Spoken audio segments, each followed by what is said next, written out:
साथ पवन पांडे। बड़ी खबर के साथ बुलेटिन की शुरुआत करते हैं। एमपी राजस्थान के बीच सालों से चल रहा जल विवाद आखिरकार खत्म हो गया। समझौते को लेकर दिल्ली में एक MOU साइन किया गया है, जिसमें दोनों राज्यों के बीच सहमति बन गई है। समझौते के दौरान केंद्रीय जल शक्ति मंत्री गजेंद्र सिंह शेखावत भी मौजूद रहे। शेखावत ने MOU साइन होने के बाद कहा कि समझौते से दोनों राज्यों को फायदा होगा।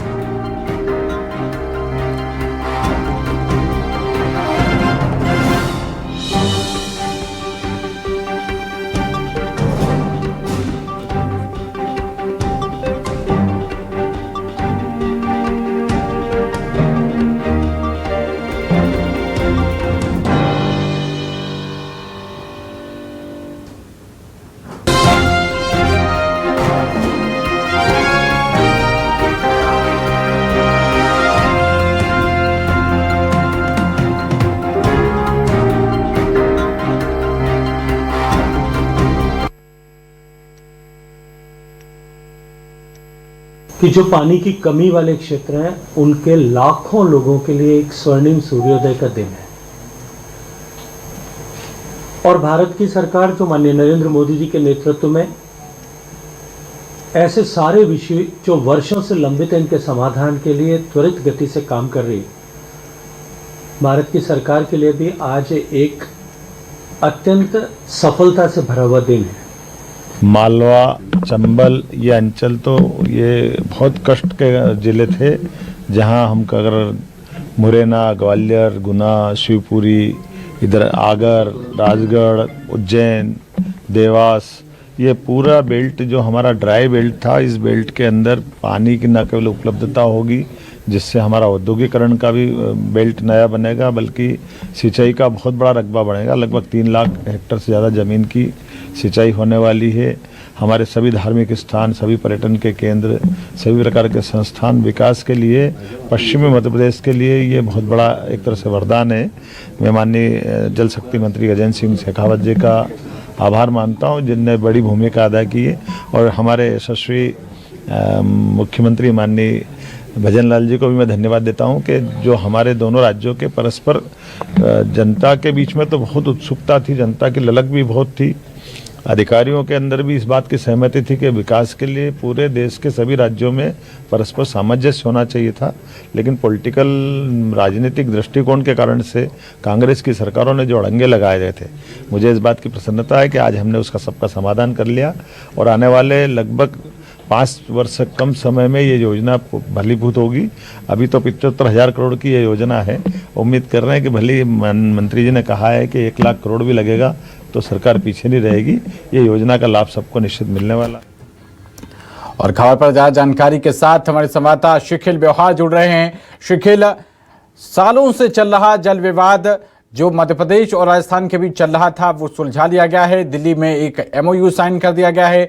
दोनों ही राज्यों के 26 जिलों को बड़ा फायदा होगा जल के लिहाज से। हमारे आम दर्शकों को जरा समझाएं कि इससे उनके जीवन स्तर पर क्या कुछ असर पड़ेगा इस फैसले का।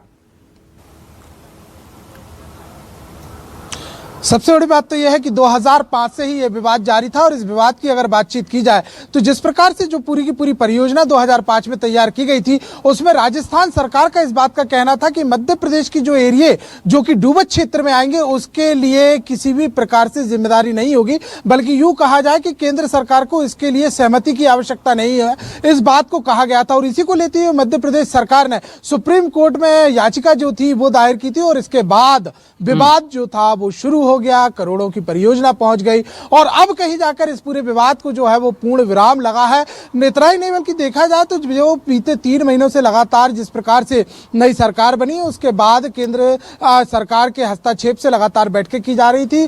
जो केंद्रीय मंत्री शेखावत हैं, उन्होंने भी इसको लेकर बीते माह जो है एक बैठक की थी, और अब इस पूरे विवाद को सुलझा लिया गया है। आज दिल्ली में MOU साइन हुआ है। और इतना ही नहीं, अगर मध्य प्रदेश के लिहाज से हम बातचीत करते तो इसको समझना इस प्रकार से होगा कि मध्य प्रदेश के लगभग 10 जो जिले हैं उन्हें इसमें फायदा होना है। और अगर इसकी पूरी के पूरे हम प्रारंभिक डीपीआर देखते हैं तो 4,12,000 किसानों को सीधा फायदा है। अगर जिलों की हम बातचीत की जाए तो जिलों में अगर हम देखते हैं तो मुरैना की बातचीत करें, चंबल के जो क्षेत्र में आते हैं मुरैना, भिंड, शिवपुरी, ये तमाम जो है, श्योपुर, ये जो जिले हैं जिनको फायदा जो है वो होना है। और इसके अलावा अगर हम देखते हैं तो गुना, उज्जैन, शाजापुर, ये भी वो जिले हैं जो कि मालवा क्षेत्र के आते हैं। हालांकि गुना जो है वो ग्वालियर चंबल संभाग में आता है, तो इन जिलों को जो है वो सीधे तौर पर फायदा होना है। और इस फायदे का जो सबसे बड़ी बात जिस प्रकार से है कि जो पानी के समझौते के आधार पर जो बातचीत कही गई थी, कहीं ना कहीं उन्हें बढ़ावा दिया जाएगा। इसमें प्रारंभिक तौर पर जो तुलसी सिलावट यानी जल संसाधन मंत्री हैं मध्य प्रदेश के, उन्होंने इस बात को भी कहा है कि लगभग 15,000 करोड़ रुपए की प्रारंभिक जो राशि है वो हो सकती है, इसकी लागत हो सकती है, लेकिन कहीं ना कहीं इसका बजट जो है वो बढ़ना तय लगभग माना जा रहा है। अगर देखा जाए तो 16 बांध बनाए जाने हैं और 16 बांधों के बनाने के साथ साथ जो स्प्रिंग्स हैं, उसके अलावा जो अत्याधुनिक सिंचाई के साथ साथ जो नहर बनाई जानी है उनका भी क्रियान्वयन होना है। तो कुल मिलाकर देखा जाए तो एक बड़ी परियोजना है, क्योंकि जिस प्रकार से जो अगर हम चंबल की बातचीत करते हैं तो चंबल जो नदी है और इसके अलावा जिस प्रकार से अटल बिहारी वाजपेयी ने जो एक सपना यहाँ पर देखा था कि नदी जोड़ो अभियान की जो शुरुआत की थी वो उन्हीं ने की थी। आज हालांकि इस पूरे बात का जिक्र भी जो डॉक्टर मोहन यादव हैं उन्होंने अपने जो संयुक्त रूप से प्रेस कॉन्फ्रेंस की उसमें इस बात का जिक्र भी किया है। लेकिन सबसे बड़ी बात यह है कि जिस प्रकार से अगर इन हम क्षेत्रों को जानते तो इनके क्षेत्रों का अगर हम एक रकबा निकालते हैं तो लगभग 4 लाख हेक्टेयर से ज्यादा का रकबा ऐसा है जिसे पानी की जरूरत थी। लेकिन कहीं ना कहीं दो राज्यों के बीच के विवाद के चलते ये स्थिति डगमगा गई। हालांकि पानी के मामले में अगर देखा जाए तो हम राजस्थान की बातचीत करते हैं तो पूर्वी राजस्थान का जो हिस्सा है उसे कहीं ना कहीं बहुत ज्यादा इसकी आवश्यकता थी। लेकिन कहीं ना कहीं इस परियोजना से जो ग्वालियर चंबल संभाग की हम बातचीत करते हैं, जो सूखा प्रभावित लगभग माना जाता है, चंबल होने के बावजूद यहां से बहती है, उसके बावजूद हम केन की अगर बातचीत कर ले तो वो भी यहां से होती हुई निकलती है, तमाम वो नदियां हैं, इसके बावजूद भी ये जो क्षेत्र था वो कहीं ना कहीं पानी के लिए त्राहिमाम करता था। अब इस परियोजना को जो हरी झंडी मिली है इससे एक न सिर्फ किसानों को एक बड़ा फायदा होने वाला है बल्कि उद्योगों को भी एक बड़ा बढ़ावा इस पूरी परियोजना से मिलेगा। जी चलिए, बहुत शुक्रिया शिखिल आपका इस अहम जानकारी के लिए। तो ईआरसीपी योजना से आखिरकार क्या क्या लाभ हैं? कई जिलों को इस योजना से लाभ मिलेगा। करीब 26 जिले बताए जा रहे हैं।